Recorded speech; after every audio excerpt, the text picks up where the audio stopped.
मिरज प्रभागातील आमच्या असंख्य ग्राहकांना दीपावली पाडव्याच्या हार्दिक शुभेच्छा। Shri Datta collection, high school road, Salgare.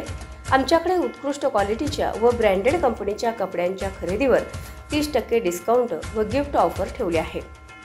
रुपये 2,500 ते 25,000 रुपयेपर्यंतच्या खरेदीवर ना कुपन ना लकी ड्रॉ, डायरेक्ट गिफ्ट। त्वरा करा, आजच भेट द्या Shri Datta collection, high school road, Salgare.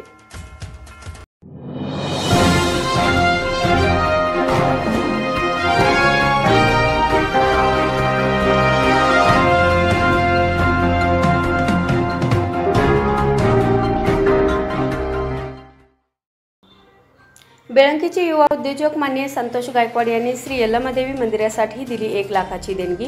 यात्रा कमिटीकडून केले कौतुक। पाहूया आमचे प्रतिनिधी श्री बाळासाहेब गुरव यांनी दिलेला सविस्तर वृत्तांत। बेळंकीचे माजी लोकनियुक्त सरपंच राजाराम गायकवाड यांचे सुपुत्र व पुणे येथे स्थायिक असलेले युवा उद्योजक श्री संतोष गायकवाड यांनी ग्रामदैवत श्री यल्लमादेवीच्या मंदिर सुधारणा कामासाठी 1 लाखाची देणगी देऊन एक पुण्यवंत असे धार्मिक कार्य केले आहे। नुकताच त्यांच्या पुणे येथील उद्योग व्यवसायाला व्हिएतनाम देशाच्या वतीने आंतरराष्ट्रीय पुरस्कार प्राप्त झाला आहे आणि हे सर्व श्री यल्लमादेवीच्या आशीर्वादाने प्राप्त झाले आहे असे मानून त्यांनी श्री यल्लमादेवीच्या मंदिर सुधारणेसाठी 1 लाख रुपये देणगी देऊन कौतुकास्पद कार्य केले आहे। यावेळी ज्येष्ठ नेते खंडेराव जगताप, सलगरेचे नेते तानाजीराव पाटील, माजी सरपंच राजाराम गायकवाड, संतोषवाडीचे माजी सरपंच हनुमंतराव गायकवाड, यात्रा कमिटी अध्यक्ष अमोल गायकवाड, संताजी गायकवाड, माजी चेअरमन अमोल सरकार, संभाजी गायकवाड, महेश गायकवाड, भरतभाऊ गायकवाड, दौलत कांबळे, राजू चौगले, महेश कोल्हापुरे, दिगंबर जाधव इत्यादी सर्वजण यावेळी उपस्थित होते। पाहूया यावेळी व्यक्त केलेल्या काही बोलक्या प्रतिक्रिया। नमस्कार। बेळंकी आणि पंचक्रोशीतील सर्व ग्रामस्थांचे आराध्य दैवत ग्रामदैवत श्री क्षेत्र यल्लामा या यल्लामा देवीला आज मी माझ्या वतीनं 1 लाख रुपयाची देणगी माझं एक कर्तव्य म्हणून मी आज दिले।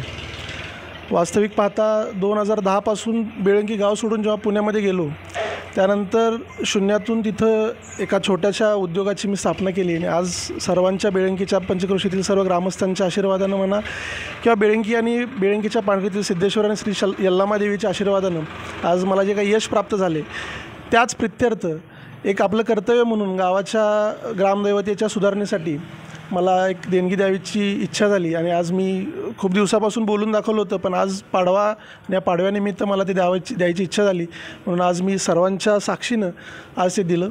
आणि जसं आप्पांनी सांगितलं की बेळंकी सोडून दुसऱ्या पण गावचं बघा, नक्कीच आप्पा तुमच्या सर्वांच्या आशीर्वादानं अजून अशीच भरभराटी झाली तर नक्कीच बेळंकी आणि पंचक्रोशीतील सर्व गावांच्यासाठी मला जेवढं करता येईल तेवढं मी नक्की करेल। तुमच्या सर्वांचं आशीर्वाद आणि तुमच्या सर्वांची साथ अशीच राहू दे। तुम्ही सर्वजण इथं आलात आणि थोडा आपला वेळ दिला त्याबद्दल धन्यवाद। सीमा भागातलं पश्चिम महाराष्ट्र आणि कर्नाटकमधलं सीमा भागातलं एक श्रद्धास्थान मोठ्या प्रमाणामध्ये या देवस्थानचा भक्तवर्ग आहे आणि या देवस्थानला सुधारणा करण्याच्या अनुषंगाने या ठिकाणी संतोष सरकाराने जी मदत केलेली आहे खरोखरच कौतुकास्पद आहे। वास्तविक म्हणतात ना, घरासे आकाशी परी ते जे चित्त पिलापशी, जरी ते उद्योग व्यवसायाच्या निमित्तानं पुण्यामध्ये जरी असले तर आपल्या गावामधल्या आपल्या श्रद्धास्थानाला किंवा आपल्या गावामधली जी काही भक्तिमय अशी ठिकाणं आहेत यांना कुठेतरी मदत करण्याच्या अनुषंगानं संतोषरावांनी बऱ्याच ठिकाणी बऱ्याच वेळेला बऱ्याच ठिकाणी मोठ्या पद्धतीनं चांगल्या पद्धतीनं मदत केलेली आहे। मग शाळेच्या बाबतीमध्ये असेल किंवा वयोवृद्धांच्या बाबतीमध्ये असेल किंवा देवस्थान श्रद्धास्थानाच्या बाबतीमध्ये असेल, चांगल्या पद्धतीची मदत ते सातत्यानं या गावामध्ये करतायत। खरोखरच या विभागाचा एक नागरिक या नात्यानं आम्हाला अशा तरुण युवा वर्गांचा मनापासून म्हणजे अभिमान आहे की अशी माणसं, पैसा अनेक जणांच्याकडे असतो पण दहीचे दानत फार कमी जणांच्याकडे ते असते आणि त्यापैकी एक दानी माणूस म्हणून या विभागामध्ये सध्या संतोषरावांचा नावलौकिक आहे। आणि आमच्या गावचं श्रद्धास्थान असल्यामुळं या ठिकाणी अनेक भक्तांनी अनेक प्रकारे मदत केलेली आहे, पण सर्वात मोठी भरीव मदत आज राजाराम गायकवाड यांच्या प्रेरणेमुळं त्यांचे चिरंजीव संतोष जे की पुण्यामध्ये एक कारखाना चालवत आहेत, कसला मला काय माहीत नाही रोबोट निर्मितीच्या कारखान्याचं काहीतरी त्यांचं बिझनेस आहे मोठा। ते नुकतेच व्हिएतनामला जाऊन आले, व्हिएतनाम गव्हर्नमेंटबरोबरही त्यांनी करार करून आले आणि आमच्या गावचा अभिमान म्हणून आम्ही त्यांचा उल्लेख करतो नेहमी सर्व ठिकाणी।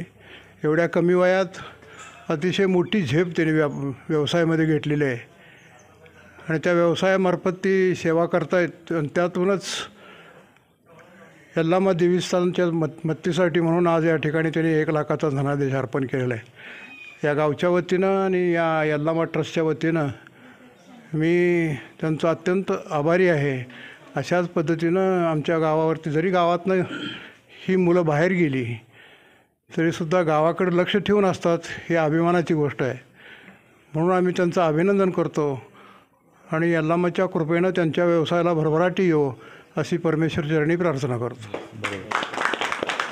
याबरोबरच हे बातमीपत्र संपले। पुन्हा भेटूयात पुढील बातमीपत्रात। तोपर्यंत नमस्कार।